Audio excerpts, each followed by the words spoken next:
ವಿಶ್ವಬಂಧು ಟಿವಿಗೆ ಸ್ವಾಗತ. ಬಾಗಲಕೋಟೆ ಜಿಲ್ಲೆ ಜಮಖಂಡಿ ನಗರದ ಮುದೋಳ ರಸ್ತೆಗೆ ಹೊಂದಿಕೊಂಡಿರುವ ಕಟ್ಟೆಕೆರೆಯ ಅಕ್ಕಪಕ್ಕದಲ್ಲಿ ಅಡಗಲ್ಪೀರ್ ದರ್ಗಾದ ಹತ್ತಿರ ಶ್ರೀ ಬಸವೇಶ್ವರ ಅಮರಾಯಿ ಜಾನುವಾರುಗಳ ಜಾತ್ರೆ ಉದ್ಘಾಟನಾ ಸಮಾರಂಭ ಹಾಗೂ ಸ್ವಾಲಗಳ ಉದ್ಘಾಟನಾ ಸಮಾರಂಭ ನಡೆಯಿತು.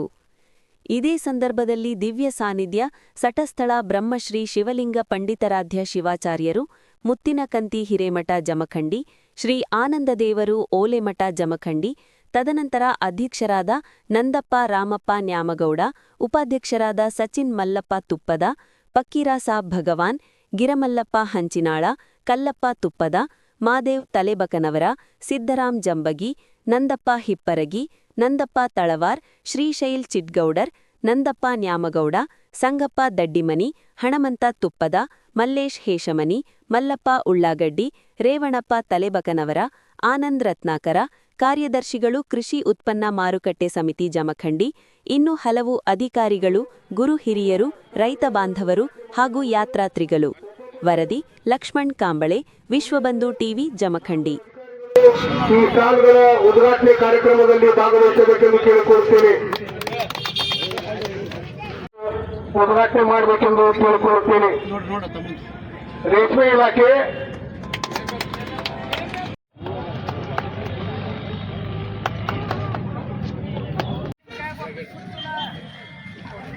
ಪ್ರಾಥಮಿಕ ಆರೋಗ್ಯ ಕೇಂದ್ರ ಕೊಣ್ಣೂರು,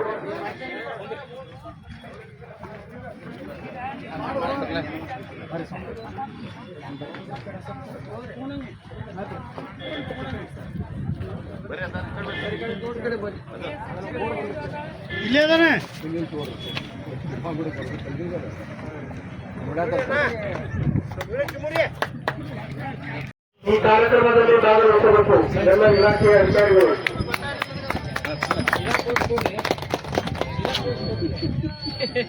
ಈ ಎಲ್ಲ ಸ್ಥಾನಗಳನ್ನು ಉದ್ಘಾಟಿಸಿ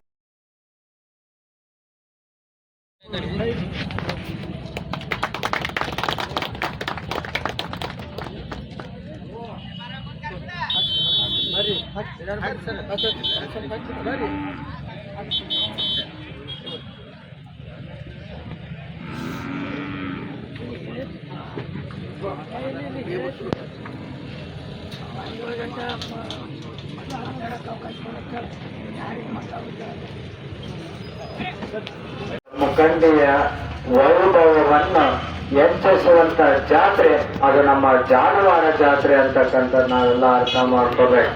ನಮ್ಮ ತುಪ್ಪತ್ ಸರ್ ಅವರು ಮಾತನಾಡುವಾಗ ಹೇಳಿದ್ರು 80 ವರ್ಷ ಅವ್ರಿಗೆ ಆಗ್ಯದಂತ. ಅದಕ್ಕಿಂತ ಮೊದಲಿನಿಂದಲೂ ಸಹಿತ ಈ ಜಾತ್ರೆ ನಡ್ಕೊಂಡು ಬಂದದಂದ್ರೆ ಈ ಜಮಖಂಡಿಯ ಒಂದು ಇತಿಹಾಸವನ್ನ ಎತ್ತಿಡುವಂತ ಒಂದು ಜಾತ್ರೆ ಅದು ನಮ್ಮ ಅಮರಾಯಿ ಜಾತ್ರೆ ಅಂತಕ್ಕಂಥ ನಾವೆಲ್ಲ ಅರ್ಥ ಮಾಡ್ಕೊಂಡು, ಇದು ವಿಶೇಷವಾಗಿ ಎಲ್ಲಾ ಜಾತ್ರೆಗಳಿಗೆ ಟ್ರೆಂಡ್ ಹೆಂಗ್ ಆಗ್ಬಿಡ್ತದ ಅಂದ್ರೆ ಎಲ್ಲಾ ಜಾತ್ರೆಗಳು ನಡೆದವಂತಂದ್ರೆ ಅಲ್ಲಿ 6 ಜನಪದ ಕಲಾವಿದರು ಕರೆಸಿ ಎಷ್ಟು ಒಳ್ಳೆ ಪರಿಸ್ಥಿತಿಯನ್ನು ಅಧಿಗಣಿಸಿ ಬ್ಯಾರೆ ವಾತಾವರಣ ನಿರ್ಮಾಣ ಮಾಡಿ ಅಂತ ಜಾತ್ರೆಗಳು ಇವತ್ತಿನ ದಿವಸ ನಮ್ಮ ಮನಸ್ಥಿತಿಯನ್ನ ಕುಗ್ಗಿಸುವಂತ ಒಂದು ಜಾತ್ರೆಗಳು ಈ ಸಮಾಜದೊಳಗೆ ಬಹಳ ಜನ ನಮ್ಮ ಮನಸ್ಸನ್ನ ಕೆರಳಿಸುವಂತ ಜಾತ್ರೆಗಳು ಈ ತೀರ್ಮಾನದೊಳಗೆ ಬಹಳ ಜನ ಉಂಟುಕೊಂಡವು.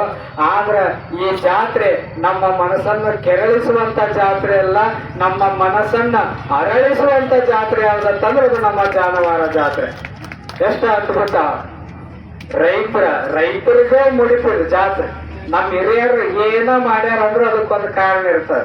ನಾವು ಜಮಖಂಡಿ ಹಿರಿಯರು ಹೆಂಗದ್ರ ಅಂತ ಹೇಳಿದಾರ ಅಂದ್ರೆ ಅದು ದಂಡಿಗೆ ಹೆಚ್ಚು ಮಟ್ಟ ಬಿಡೋರ ಅಲ್ಲ. ಅದಕ್ಕೆ ಬಹಳ ವರ್ಷದಿಂದ ನಾವು ಆ ವರ್ಷ ಜಾತ್ರೆಗೆ ಬಂದಿದೆ, ಈ ವರ್ಷ ಜಾತ್ರೆ ಬಂದಿದೆ. ಎಲ್ಲ ಹಿರಿಯರು ಕೂಡಿ ಎಷ್ಟು ಅದ್ಭುತವಾದ ಜಾತ್ರೆಯನ್ನ ಬಹಳ ಅಚ್ಚುಕಟ್ಟಾಗಿ ರೈತರಿಗೋಸ್ಕರನ ಒಂದು ಮೀಸಲಿಟ್ಟ ಈ ಜಾತ್ರೆಯನ್ನು ಮಾಡ್ತಾ ಇದ್ದಾರೆ. ಹೌದು, ನಮ್ಮ ರೈತರು ಬೆಳಿಬೇಕಾಗಿತ್ತು ಇವತ್ತಿನ ದಿವಸ. ಇವತ್ತು ಯಾರ್ಯಾರು ಬೆಳೆಯಾಕತ್ತಾರ ಅಂದ್ರೆ ಬರೇ ದೊಡ್ಡ ಕೋಟ್ಯಾಧೀಶರ ಶ್ರೀಮಂತರ ಆಗಕತ್ತಾರ. ಇವತ್ತು ನಮ್ಮ ರೈತರು ಯಾರು ಬೆಳೆಯಲಾಗ. ಮೈ ಕೆಡದ್ರೆ ಸಾಕು, ರೈತ ದೇಶದ ಬೆನ್ನೆಲುಬು, ರೈತರಿಗೆ ಏನ್ ನಡೆಯಂಗಿಲ್ಲ, ರೈತನ ದೇವರು ಎಲ್ಲ ಮೈ ಕೆಡದಾಗ ಅಷ್ಟು ಮಾತಾಡೋದು, ಮತ್ತ ಅವ್ರ ಬಿಸ್ನೆಸ್ ದೊಡ್ಡದು ಮಾಡ್ಕೊಳ್ಳೋದು. ಈಗಿನ ಪರಿಸ್ಥಿತಿಗಳ ಹಂಗ ನಡೆದು ಬಿಡ್ತಾವ. ರೈತ ನಿಜವಾಗ್ಲೂ ಬೆಳಿಬೇಕಾಗಿತ್ತಂದ್ರ ನಾ ಎಲ್ಲಿ ಹೋದಲ್ಲಿ ಒಂದು ಸಂದೇಶ ಹೇಳುತ್ತಿರ್ತೇವೆ. ಈಗ ಬ್ಯಾಸ್ಗಿ ಕಾಲ, ಈ ಬ್ಯಾಸ್ಗಿ ಒಳಗೆ ನಾವೆಲ್ಲ ಏನ್ ಮಾಡ್ತೇವಿ, ಮನ್ಯಾಗ ಬಿಸಿಲು ಭಾಳ ಐತೆ ಅಂತ ತಿಳ್ಕೊಂಡು ಏನ್ ಮಾಡ್ತೇವೆ ನಾವು, ಕೋಲ್ಡ್ ಡ್ರಿಂಕ್ಸ್ ಕುಡಿಯಕ್ ಸ್ಟಾರ್ಟ್ ಮಾಡುತ್ತೆ. ಅವ್ರವ್ರ ಫ್ಯಾಕ್ಟ್ರಿ ತೆಗೆದು ಬಿಸ್ನೆಸ್ ಮ್ಯಾನ್ಗಳು ಯಾವ ಕೋಟ್ಯಾಧೀಶರು ಯಾವ ಫ್ಯಾಕ್ಟ್ರಿ ಹಾಕಿ ಅದ್ರೊಳಗೆ ಕೆಮಿಕಲ್ ಹಾಕಿ ನಮ್ಮ ಆರೋಗ್ಯವನ್ನ ಹಾಳು ಮಾಡುವಂತ ಕೋಲ್ಡ್ ಡ್ರಿಂಕ್ಸ್ ಎಲ್ಲ ನಾವು ಕುಡಿಯಾಕತ್ತೇವಿ. ಆದ್ರೆ ನಮ್ಮ ರೈತ ಬೆಳೆದಿರ್ತಕ್ಕಂಥ ಕಬ್ಬಿನ ಹಾಲು ನಾವೆಲ್ಲರೂ ಸಹಿತ ಕುಡಿದಾಗ, ನಮ್ಮ ರೈತ ಬೆಳೆದಿದ್ದ ನಿಂಬೆ ಹಣ್ಣಿನ ಜ್ಯೂಸ್ ಮಾಡ್ಕೊಂಡು ಕುಡಿದಾಗ, ನಮ್ಮ ರೈತ ಬೆಳೆದ ಹಾಲಿನಿಂದ ಹೈನುಗಾರಿಕೆ ಮಾಡಿ ಮಜ್ಜಿಗೆಯನ್ನು ಕುಡಿದಾಗ ನಮ್ಮ ರೈತ ಬೆಳಿತಾನೆ ಅಂತಕ್ಕಂಥ ಸತ್ಯ ನಾವೆಲ್ಲ ಅರ್ಥ ಮಾಡ್ಕೋಬೇಕು. ರೈತರನ್ನ ಯಾವಾಗ ಆರ್ಥಿಕತೆ ಒಳಗೆ ರೈತರ ನಾವೆಲ್ಲ ಬೆಳೆಸ್ಬೇಕಾಗಿತ್ತಂದ್ರೆ ರೈತ ಬೆಳೆದಕ್ಕೆ ಯಾವಾಗ ನಾವು ಈಗಿನ ಪರಿಸ್ಥಿತಿ ನೋಡಿ ಯಾವ ನಮ್ಮ ಆರೋಗ್ಯ ಹಾಳು ಮಾಡ್ತಾವ, ಒಳಗೆ ಚಂದ ಎಸಿ ರೂಮ್ದೊಳಗೆ ಫ್ರೀಜ್ನಾಗ ಇಟ್ಟು ಮಾಡ್ತಾವ. ನಮ್ಮ ಆರೋಗ್ಯ ಯಾವ ಚಲೋ ಇರ್ತಾವ ಅದನ್ನ ಬೀದಿ ಒಳಗೆ ರಸ್ತೆ ಒಳಗೆ ಕಾಯಿಪಲ್ಲೆ ಇಟ್ಟು ಮಾರ್ತೇವೆ. ಈಗಿನ ಪರಿಸ್ಥಿತಿ ಇಲ್ಲಿ ಬಂದ ಹಿಂಗಾದಾಗ ನಮ್ಮ ರೈತರು ಯಾವಾಗ ಬೆಳಿತಾರ ಅಂತಕ್ಕಂಥ ನಾವೆಲ್ಲ ಅರ್ಥ ಮಾಡ್ಕೋಬೇಕು. ಈಗ ಎತ್ತಿನ ಕಾಲ ಹೋಗೈತಿವಿ, ಎತ್ತಿನಿಗೆ ಎಲ್ಲ ಟ್ರ್ಯಾಕ್ಟರ್ ನೀಗ್ಲ ಹೊಡಿತಿ, ಎಲ್ಲ ಟೆಕ್ನಾಲಜಿ ಈಗ ಬಹಳ ಮುಂದುವರೆದ್ಬಿಟ್ಟದ. ಎಲ್ಲವೂ ಸಹಿತ ಏನು ಉಳಿದಿಲ್ಲ. ಈಗ ಮೊದಲು ಎಲ್ಲ ರೈತ ಎತ್ತಿನ ಬಂಡಿ ಕಟ್ಕೊಂಡು ಬುತ್ತಿ ಕಟ್ಕೊಂಡ ಹೊಲಕ್ಕೆ ಹೋಗಿ ಕಚ್ಚಿ ತಲೆ ಮ್ಯಾಗ ಕಚ್ಚಿ ಹಿಂದ ಕಚ್ಚಿ ಕಟ್ಟಿ ತಲೆ ಮ್ಯಾಗ ಟಾವೆಲ್ ಸುತ್ಕೊಂಡ ಬೇಸಿ ಬೆವರು ಹನಿ ಬರಂಗ ತೊಡೆದ ಮತ್ತೆ ತಂಪು ಗಿಡದ ತಳ ಕುಂತು ಊಟ ಮಾಡಿದ್ರ ಅಮೃತ ತಿಂದಂಗ ಕುಡ್ದಂಗ ಅಕ್ಕಿತ್ತವ್ರಿಗೆ ರೈತರಿಗೆ. ಈಗ ಏನಿಲ್ಲ. ಈಗ ರೈತರು ಹೆಂಗಾಗಿವತ್ತ 3 ತರ ರೈತರು ಅದಾರ ಈ ಜಗತ್ತಿನ. ಒಂದನೇದು ಫೋನಿನ ರೈತ, ಎರಡನೇದು ಒಡ್ಡಿನ ರೈತ, ಮೂರನೇದು ಕಚ್ಚಿ ರೈತ. ಫೋನಿನ ರೈತ ಅಂದ್ರೆ ಯಾರಿಗೆ ಕರೀತಾರ ಅಂದ್ರ ಮನ್ಯಾಗ ಕುಂತು ಫೋನ್ದಾಗ ಮಾತಾಡೋದು, ನೀರ್ ಬಿಟ್ಟೇನೋ, ಔಷಧ ಹೊಡೆದೇನೋ, ಗೊಬ್ಬರ ಹಾಕೇನೋ, ಇವ್ರಿಗೆ ಏನಂತ ಕರೀತಾರ ಫೋನಿನ ರೈತರು ಅಂತ ಕರೀತಾರ. ಈ ಒಟ್ಟಿನ ರೈತರು ಅಂತ ಯಾರಿಗೆ ಕರೀತಾರ ಅಂದ್ರ ಚಲೋ ಇಸ್ತ್ರಿ ಬಟ್ಟೆ ಹಾಕೊಂಡ ಹೋಗಿ ಒಟ್ಟಿನ್ಯಾಗ ಅಡ್ಡಾಡಿ ಎಲ್ಲಿ ನೀರು ಹೋಗ್ಯಾವ ಇಲ್ಲ, ಇಲ್ಲಿ ಗೊಬ್ಬರ ಹಾಕ್ಯಾರ ಇಲ್ಲ, ಬರೀ ಒಟ್ಟಿನ್ಯಾಗ ನಿಂತ ಯಾರು ನೋಡ್ತಾರಲ್ಲ ಅವರಿಗೆ ಒಟ್ಟಿನ ರೈತರು ಅಂತ ಕರೀತಾರ. ಪಕ್ಕ ಕಚ್ಚಿ ರೈತ ಅಂತ ಯಾರಿಗೆ ಕರೀತಾರ ಅಂದ್ರ ಫೋನ್ ಬಿಟ್ಟು ಒಟ್ಟ ಅಟ್ಟ ನೋಡ್ದು ಬಿಟ್ಟ ತಲೆ ಮ್ಯಾಗ ಏನು ಟಾವೆಲ್ ಸುಟ್ಕೊಂಡ ಹಿಂದ ಕಚ್ಚಿ ಕಟ್ಟಿ ಏನು ಕೈ ಒಳಗ ಸಲಕಿ ಇಟ್ಕೊಂಡ ಯಾರ ದೇವರಲ್ಲಿ ಸುರಿಸಿ ಯಾರ ಅಲ್ಲಿ ತುಡಿತಾರಲ್ಲ ಅವ್ರಿಗೆ ನಿಜವಾದ ಕಚ್ಚಿ ರೈತರು, ನಿಜವಾದ ರೈತರು ಅಂತ ಕರೀತಾರ. ಆದ್ರೆ ನಮ್ಮ ಜಮಖಂಡಿ ಎಷ್ಟು ಅಪ್ಡೇಟ್ ವರ್ಷನ್ ಆಗ್ಯದ ಅಂದ್ರು ನಾವು ಹಳ್ಳಿ ಕಟ್ಟಿ ಏನ್ ನಮ್ಮ ನೋಡಿದೇವಂತ ಉಳ್ಳಾಗಡ್ಡಿ ಇವೊಂದು ಧ್ವನಿ ನೋಡಿ ಎಲ್ಲಿ ನಾವು ಸಿಟಿಗೆ ಹೋದೇವು ಅನ್ಸಂಗೇ ಇಲ್ಲ. ಪ್ರತಿಯೊಬ್ಬರ ಮನ್ಯಾಗೂ ಎತ್ತು ಕಟ್ತಾರ, ನೇಗಿಲ್ಲದವು, ಅಲ್ಲೆಲ್ಲ ಹೋದಾಗ ನಮಗ್ ಬಹಳ ಹೆಮ್ಮೆ ಅನಸ್ತ. ಈ ಸಿಟಿ ಆಗಿಲ್ಲ ನಮ್ಮ ಜಮಖಂಡಿನೂ ಹಳ್ಳಿ ತಂಗ ಐತೆ ಅಂತ ತಿಳ್ಕೊಂಡು ಅಲ್ಲಿ ಹೋದಾಗ ನಮ್ಗ ಅನ್ನಿಸ್ತದ. ಎಲ್ಲರೂ ದುಡಿದು ತಿನ್ನುವಂತ ರೈತರ ನೀವೆಲ್ಲರೂ ಸಹಿತ ಇದ್ದೀರಾ. ಒಟ್ಟ ನಮ್ಮ ಈ ಜಾತ್ರೆಯ ಮೂಲಕ ಒಂದು ಅದ್ಭುತವಾದ ನೀವೆಲ್ಲರೂ ಕೂಡ ಈ ಸಂದೇಶವನ್ನು ಕೊಟ್ಟ ರೈತರಿಗೆ ಉಪಯುಕ್ತ ಆಗುವಂತ ಜಾತ್ರೆಯನ್ನ ಪ್ರತಿ ವರ್ಷ ನೀವೆಲ್ಲರೂ ಸಹಿತ ಮಾಡ್ತಾ ಇದ್ದೀರಾ.